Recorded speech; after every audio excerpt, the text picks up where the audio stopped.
ஆயில்யம், மூலம், கேட்டை இந்த நட்சத்திரங்களை சேர்ந்த பெண்களுக்கு திருமணம் ஆவது ரொம்ப கடினமா இருக்கு. பெண் மூல நிர்மூலன்றதே பொய். ஆச்சி மசாலா எந்த சமையலும் ருசி தேடும் ரகசியம் 20 ரூபாய். நட்சத்திர பொருத்தம் மட்டும் போதும்னா இன்னைக்கு விவாகரத்து விஷயம் ஏன் இருக்கு? எல்லா விதமான வசதி வேலைகள் எல்லாம் இருந்தால் கூட அவங்களுக்கு இந்த நட்சத்திரத்தினாலேயே கல்யாணம் ஆகாது போகிறது. ஆனால் இதுக்கு எந்தவித பிரமாணமும் ஜோதிடத்தில் இல்லை. சித்திரையில் பிறந்தா அவன் ரோடுக்கு வந்துடுவான்னு அர்த்தம். கேட்ட நட்சத்திரமா ஜேஷ்டனுக்கு ஆகாது. செவ்வாதோஷம் இருக்கக்கூடிய ஆளை செவ்வாதோஷம் உள்ள ஆளோடு தான் சேர்க்கணும்ன்றது ஒரு கணக்கு. ஆமா சார், அது தவறு. அது இது அப்படி இப்படின்னு எப்படி பார்த்தாலும் இதுதான் ஹிட்டான ஆஃபர். பக்தி கதைகள், பக்தி பாடல்கள் மற்றும் ஆன்மீக சொற்பொழிவுகள் மூலம் உங்கள் ஆன்மாவை தூய்மைப்படுத்துங்கள். இன்றைய ஆலய ஆப்பை டவுன்லோட் செய்யவும். ஆன்மீக கிளிட்ஸ் நேயர்கள் அனைவருக்கும் வணக்கம். இன்னைக்கு நம்மளோட அஸ்ட்ராலஜர் லால்குடி கோபாலகிருஷ்ணன் அவர் தான் நினைஞ்சிருக்காரு. நிகழ்ச்சிக்கு போகலாம். சார் வணக்கம். வணக்கம். இப்போது நிறைய பேருக்கூட ஒரு பெரிய ஒரு கவலையாக இருக்குது. என்ன அப்படின்னா, நாங்கள் எவ்வளவோ பரிகாரம் பண்ணுறோம், எவ்வளவோ விஷயங்கள் வந்து டெய்லி ஒவ்வொருத்தர் ஒவ்வொரு இது சொல்கிறாங்க. ஆனால் இந்த திருமணம் பொருத்தம் அப்படின்னு வரும்பொழுது லவ் மேரேஜ் ஆகட்டும் சரி, அரேஞ்ச்டு மேரேஜ் ஆகட்டும் சரி, ஏதாவது ஒரு விதத்தில் வந்து பிரச்சனைகள் வருது. ஆனால் இப்போ எல்லாமே வந்து சகிப்புத்தன்மை இல்லாமல் டைவர்ஸ் அப்படின்ற ஒரு இடத்துல ரொம்ப சர்வசாதாரணமாக போயிட்டுருக்கு ஒரு பக்கம். இன்னொரு பக்கம் கல்யாணம் ஆகாமல் நிறைய பேர் வந்து இன்னுமே 90s கிட்ஸும் இருக்காங்க சார். அதுக்கு என்ன காரணம்? இது வந்து ஆண் மூலம் அரசாலும், ஆனால் பெண் மூலம் நிர்மூலம் அப்படின்னு சொல்லிட்டு இன்னுமே வந்து இந்த மூல நட்சத்திரம் இருக்கிற பெண்கள் இன்னுமே அதெல்லாம் பார்க்குறாங்களே. ஆயில்ய நட்சத்திரம் மாமியாருக்கு ஆகாது அப்படின்னு சொல்லிட்டு அதை ஒதுக்கி வைக்கிறாங்களே. இந்த மாதிரியான விஷயங்கள்லாம் உண்மையா இன்னும் கடைபிடிக்கப்படுது? இது எப்படி சார் தீர்வு? வணக்கம். லால்குடி சப்த ரிஷீஸ்வரர் அருளால் உலக மக்கள் நலம் பெற வேண்டும். பொதுவாகவே ஆயில்யம், மூலம், கேட்டை கேட்டையுமா சார்? கேட்டை, கேட்டை ஆமாம். நட்சத்திரம். ஓகே. இந்த நட்சத்திரங்களை சேர்ந்த பெண்களுக்கு திருமணம் ஆவது ரொம்ப கடினமாக இருக்குது. ஏன்னா இப்போ நடக்கிற காலத்தில் திருமணம் என்பதே குதிரை கொம்பாக இருக்குது. நடக்கிறதே கஷ்டமாக இருக்குது. காரணம் என்னென்னா, இவங்க ஒரு பட்டியல் வச்சுருக்காங்க. மணமகன் வீட்டார் இந்த குவாலிட்டிஸ்லாம் இருந்தால் நாம் மருமகளை கூப்பிட்டுக்கிறோன்னு. அதாவது அவங்க வந்து அலுவலகத்துக்கும் போனோம், வீட்லேயும் கோலம் போட்டு வேலை செய்யணும். இது இவங்களுடைய டிமாண்டு. அவங்க பக்கம், பெண் வீட்டார் பக்கம், மணமகன் கார் இருக்கணும், வீடு, சொந்த வீடு இருக்கணும், நல்ல வேலையில் இருக்கணும், எந்த கெட்ட பழக்கமும் இருக்கக்கூடாது. ஃபாரின் ட்ரிப்ஸ் தான் இருக்கணும். ஆமாம், வெளிநாடில் செல்லக்கூடிய வாய்ப்பு இருக்கணும். அப்படி இருந்தால் தான் இவங்க ஒத்துப்பாங்க. அப்போ இதெல்லாம் மூடி வரும்போதே அதில் ஒரு 27 வயசு 28 வயசு ஆகிடும். இது போனால் ஜோதிடர்கள் இதில் ஒரு பங்கு வகிக்கிறாங்க. கேட்ட நட்சத்திரமா ஜேஷ்டனுக்கு ஆகாது. ஜேஷ்டன்னா அதாவது மணமகனுடைய பிரதர். ஓகே. ஏன்னா அந்த நட்சத்திரத்து பேர் வடமொழியில் ஜேஷ்டா நட்சத்திரம்னு பேர். அதை தமிழில் கேட்டைன்னு நம்ம சொல்கிறோம். அப்புறம் பெண் மூலம் நிர்மூலம், மூலமும் கஷ்டம். புரியுதா உங்களுக்கு? அதுக்கப்புறம் ஆயில்யம்னும் போது மாமனார் மாமியார் அந்த பிரச்சனை வந்துடும். இப்போ சித்திரையாக இருந்தால் அதுவும் கெடுதல். சித்திரையுமா? ஆமாம். இப்போ இவ்வளவுத்தையும் பார்த்து திருமணம் நடப்பது கஷ்டம். இதில் நல்ல குணவதியாக இருக்கக்கூடிய பெண்களும் எல்லா விதமான வசதி வேலைகள் எல்லாம் இருந்தால் கூட அவங்களுக்கு இந்த நட்சத்திரத்தினாலேயே கல்யாணம் ஆகாது போகிறது. ஆனால் இதுக்கு எந்தவித பிரமாணமும் ஜோதிடத்தில் இல்லை. என்ன சார் சொல்கிறீங்க? ஆமாம், சொல்கிறத கேளுங்க. பிரமாணம் கிடையாது. இது ஏதாவது ஒரு வீட்டில் கேட்ட நட்சத்திரத்தை சேர்ந்தவங்க வந்ததுனால அவருடைய பிரதர், சகோதரர் யாராவது இறந்து போயிருப்பாங்க. உடனே கேட்ட நட்சத்திரம் எடுத்தோம், அதனால இவர் இறந்து போனார்னு சொல்லுவாங்க. இதெல்லாம் ஒரு ஒரு ஒரு ஒரு 100 வருஷத்துக்கு முன்னாடி இருந்த ஒரு இன்சிடென்ட்டாக இருக்குமா? அதை வச்சு இப்படியே காலகாலமாக இது பண்ணிட்டு எப்போவுமே உண்மை நடந்து போகும், பொய் தான் ரக்க கட்டி பறக்கும். உண்மையிலே சொன்னால் வேகமாக பரவுறதுனால தான் அதுக்கு பேர் வதந்தினே வச்சோம். தீ எப்படி பரவும்? ஃபாஸ்டா. தீ பரவுற வேகத்தில் பரவுறதுனால அது பேர் வதந்தி. சரி. புரியுதா உங்களுக்கு? அப்போது இதெல்லாம் எப்படின்னா யாரோ ஒரு வீட்டில் நடந்திருக்கும். அதுக்கு காரணம் வேறு காரணமாகவும் இருந்திருக்கும். தசாபுக்தி கோச்சாரம் எவ்வளோ இருக்குது. ஆனால் பழி அந்த பெண் மேல் வந்து விழும். இப்போ ஒரு உதாரணம் சொல்கிறேன். சித்திரை நட்சத்திரத்தில் ஒரு பையனோ பொண்ணோ பிறக்கிறான். பிறந்த உடனே சித்திரை அப்பன் தெருவிலே, இதுதான் பழமொழி. அப்போ அவன் சித்திரையில் பிறந்தா அவன் ரோடுக்கு வந்துடுவான்னு அர்த்தம். அப்படின்னா புரியுது அவங்களுக்கு? ஆனால் அதனுடைய அர்த்தம் அது அல்ல. சித்திரை மாதம்ன்றது சூரியன் உச்சியில் இருக்கக்கூடிய இடம். வான வீதியின் நடுவில் வருவான். ஓ, அந்த சொல்லாடலை இப்படி தனக்கு இப்படி, அதாவது அப்பன்னா யார் தெரியுமா? சூரியன் தான். ஏன்னா பிதா காரகன்றது சூரியன். அந்த சூரியன் வான வீதியின் நடுவில் வருவான். அப்போ சித்திரையப்பன் தெருவிலே. ஓகே. அப்போ வான வீதியில் நடுவில் வந்துட்டார் சூரியன். அதை இப்படி வந்து அதை இப்படி எடுத்துருவாங்க. அது ஏன் சார் பெண்களை மட்டுமே மையப்படுத்தி அதான் சொல்கிறேங்க. மூலத்திலையும் பெண் மூல நிர்மூலன்றதே பொய். காரணம் அவங்க எப்படி எழுதியிருக்காங்கன்னா முன்மூலம் பின்மூலம்னு எழுதிட்டாங்க. இந்த பின்மூலத்தை பெண் மூலம்னு இவங்க மாற்றிட்டாங்க. மூல நட்சத்திரம் 4 பாதங்கள் உண்டு. முதல் 2 பாதம் பிரமாதமாக இருக்கும், அடுத்த 2 பாதம் ஓரளவுக்கு கஷ்டப்படும். இதுதான் வார்த்தை. முன்மூலம் அரசாளும், பின்மூலம் நிர்மூலம். பின்மூலம் ஆனா ஆண் மூலம் அரசாளும்ன்றத மாதிரி. அதை தான் இவங்க என்ன பண்ணிட்டாங்கன்னா பின்மூலம்ன்றத, பின்மூலம்னா கடைசி 2 பாதங்கள் உள்ளது பின்மூலம், அதை பெண்மூலம்னு மாற்றிட்டாங்க. மாற்றினது எப்படின்னா பல பெண்களுடைய வாழ்க்கையை கெடுத்துட்டாங்க. திருமணமே ஆகாத போகிறது இன்னும் இருக்காங்களா சார்? இருக்காங்க. அந்த மாதிரி பார்க்குறவங்க இருக்காங்க. காரணம் என்னென்னா இவர்கள் எல்லாருமே தங்களுக்கு என்னென்ன தோன்றதோ அதெல்லாம் சொல்லிட வேண்டியது. இப்போ ஒரு கல்யாணத்தை நான் பண்ணி வைக்கிறேன்னு வச்சுக்கோங்க. ஒரு கோவிலுக்கு கும்பாபிஷேகம் பண்ணின புண்ணியம் எனக்கு வந்து சேரும்.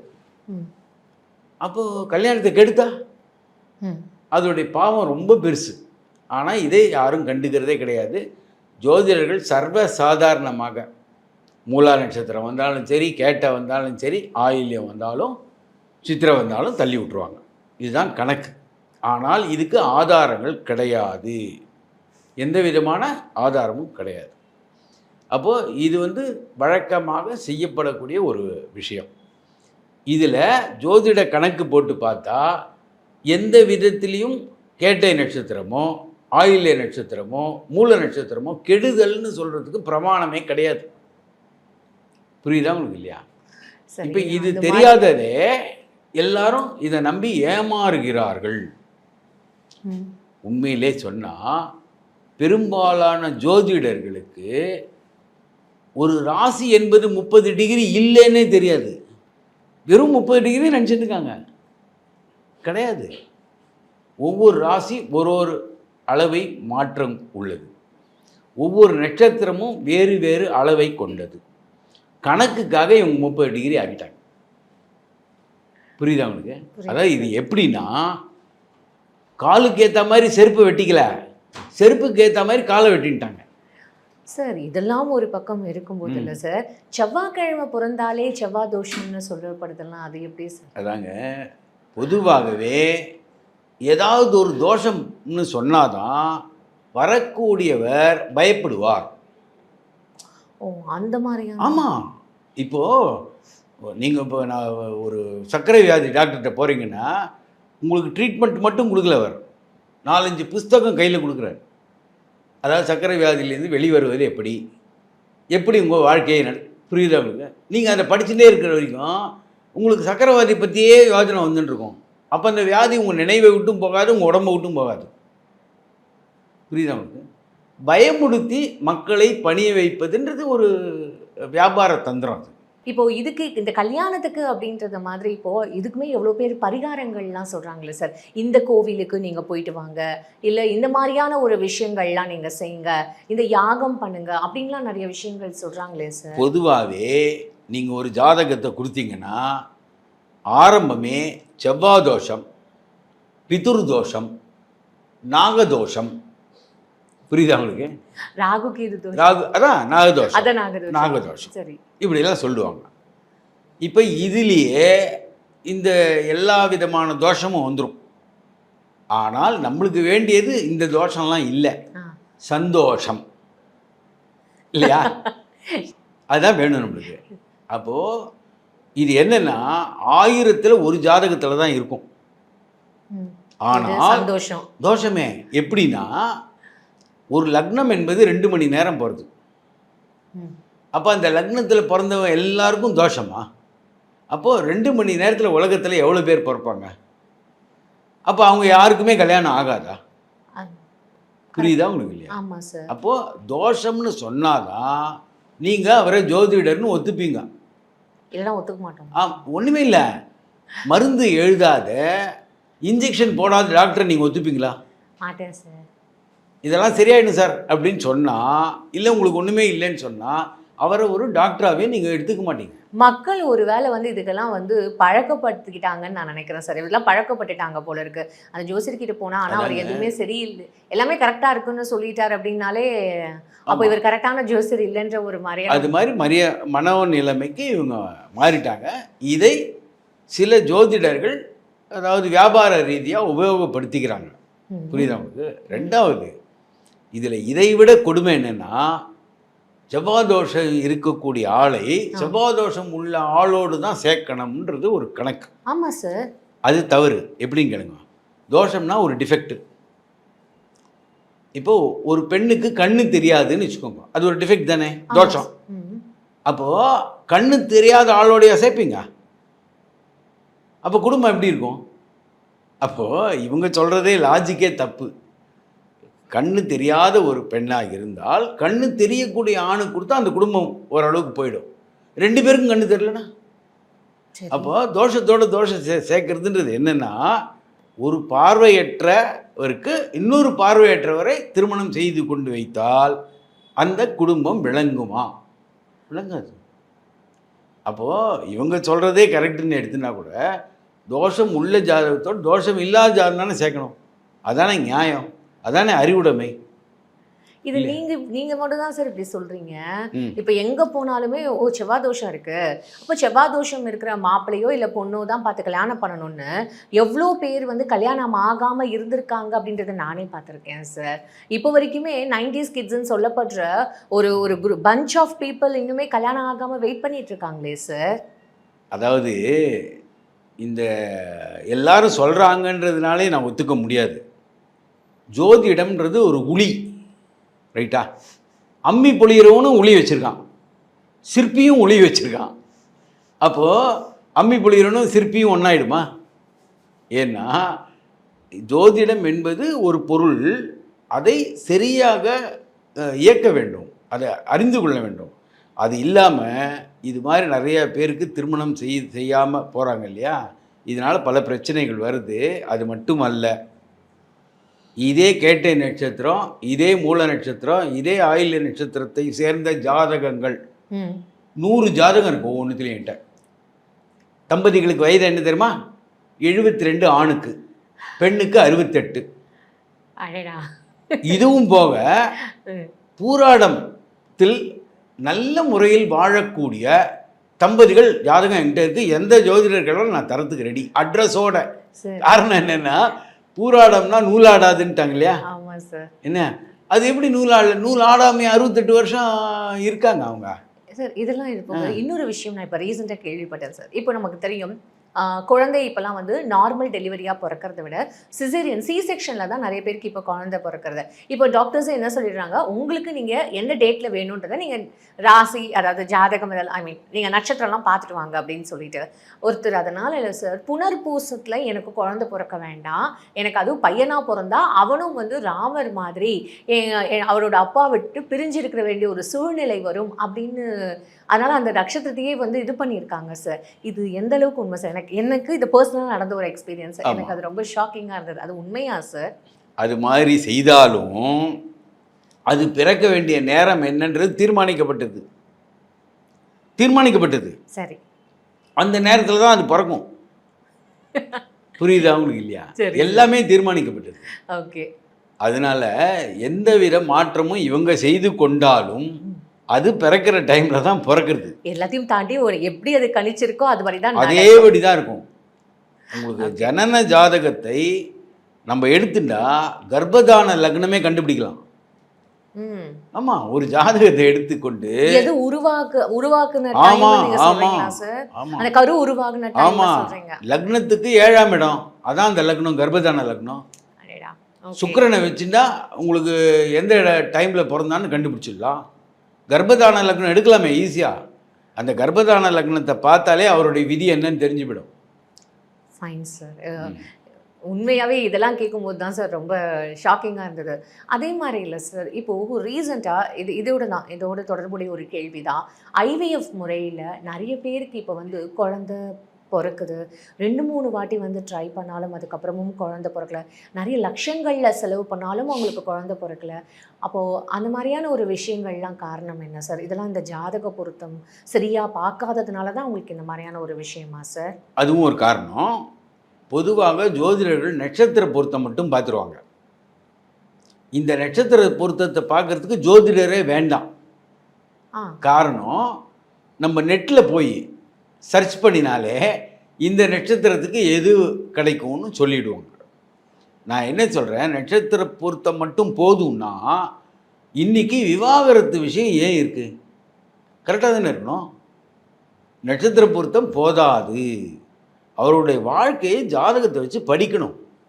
அவர்களுடைய மனோநிலைமை எப்படி இருக்குது, அவர்களுடைய விட்டு கொடுக்கும் தன்மை எப்படி இருக்குது, இதெல்லாம் பார்த்தா தான் தெரியுமே தவிர வெறும் நட்சத்திர பொருத்தத்தை வைத்து எதையும் முடிவு பண்ண முடியாது. முடிவு பண்ணினால் 6வது மாதம் 3வது மாதம் நீதிமன்ற வாசலில் நிற்க வேண்டியதுதான் 2 பேரும்.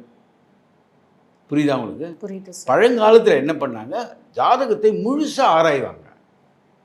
இப்போ ரொம்ப சுலபமாக இருக்கணுன்றதுனால நட்சத்திர பொருத்தம் பார்த்துட வேண்டியது. அது ஒரு அட்டவணையே இருக்குது சார். முக்கியமாக மன பொருத்தம் இருந்தாலே போதும், அது இம்பார்ட்டண்ட்டு. அது முக்கியமான ஒரு 4-5 பொருத்தங்கள், அந்த நட்சத்திர பொருத்தங்கள்லேயே முக்கியமான ஒரு 4 பொருத்தங்கள் இருந்தால் மட்டும் போதும். மனம், கன பொருத்தம், அப்புறம் ரஜ்ஜு பொருத்தம்லாம் சொல்லப்படுதே சார், அதெல்லாம் உண்மையா சார்? அதாவது யார் யாருக்கு எப்படி எப்படி பார்க்கணும்னு ஒரு கணக்கு இருக்குது. இப்போது ஒரு சாதாரண வேலை செய்யக்கூடிய ஆள், அதாவது கடின உழைப்பு செய்யக்கூடிய ஆட்கள், அவர்களுடைய மனோநிலைமையே வேற, உயர்தட்டு மக்களுடைய மனோநிலைமையே வேற. அதுக்கேற்ற மாதிரி கூட நம்ம. ஆமாம், கட்டாயமா. காரணம் என்னன்னு சொன்னால் இவருடைய முக்கியத்துவம் என்ன? சாப்பாடு. இப்போ வாழ்வாதாரம் தான் அவருக்கு. மேல் அளவில் போக போக சாப்பாடு குறைந்து விடும், பணம். புரியுதா உங்களுக்கு? அவங்களுக்கு வந்து ஒரு ஆடம்பரம், ஒரு வசதி, அல்லது சமுதாயத்தில் பெரிய ஆட்களாக காமித்து கொள்வது. நீங்கள் செலவு பட்ஜெட்டே நீங்கள் பார்த்தீங்கன்னா ஏழை வீடுகளில் வந்து 100% பணம் அவர்கள் சாப்பாட்டுக்கும் அன்றாட தேவைகளுக்கும் கரெக்டாக இருக்கும். நீங்கள் கோடீஸ்வரர்களுடைய கணக்கை பார்த்தீங்கன்னா சாப்பாடு செலவு 10% கூட இருக்காது. அதிகமாக கார், ஒரு காருக்கு 4 கார் வைத்துக் கொள்வது, லக்ஸுரி. புரியுதா உங்களுக்கு? எப்படியும் ஒரு காரில் தான் போகிறாரு ஒரு டைமில். இருந்தாலும் அதெல்லாம் அவர்களுக்கு சமுதாயத்தில் ஒரு பேர் கிடைக்கும். அப்போ அதுக்கு தான் அதிகம் செலவு பண்ணுவாங்க. அதே போல் திருமணம் என்பதும் கீழ்மட்டத்திலும், அதாவது வருமானத்தை பொறுத்து அவர்களுடைய செலெக்ஷனே வேறு மாதிரி இருக்கும். புரியுது சார். தேர்வே வேறு மாதிரி இருக்கும். இதுக்கேற்ற மாதிரி தான் நம்ம வந்து அதுக்கேற்ற மாதிரி தான் கணிக்கணும் அப்படின்னு. ஆமாம். Fine sir. உண்மையாகவே இது வந்து ஒரு தெளிவான ஒரு விளக்கமாக தான் சார் பார்க்குறேன். நேரம் கேட்ட கேள்வி எல்லாத்துக்கும் ரொம்ப அருமையாக பதில் சொன்னீங்க. உங்கள் நேரத்துக்கு ரொம்ப நன்றி சார். தொடர்ந்து நன்றி, பேசுவோம். வணக்கம். ஆச்சி மசாலா எந்த சமையலும் ருசி தேடும் ரகசியம் 20 ரூபாய். அது இது அப்படி இப்படின்னு எப்படி பார்த்தாலும் இதுதான் ஹிட்டான ஆஃபர். பக்தி கதைகள், பக்தி பாடல்கள் மற்றும் ஆன்மீக சொற்பொழிவுகள் மூலம் உங்கள் ஆன்மாவை தூய்மைப்படுத்துங்கள். இன்றைய ஆலய ஆப்பை டவுன்லோட் செய்யவும்.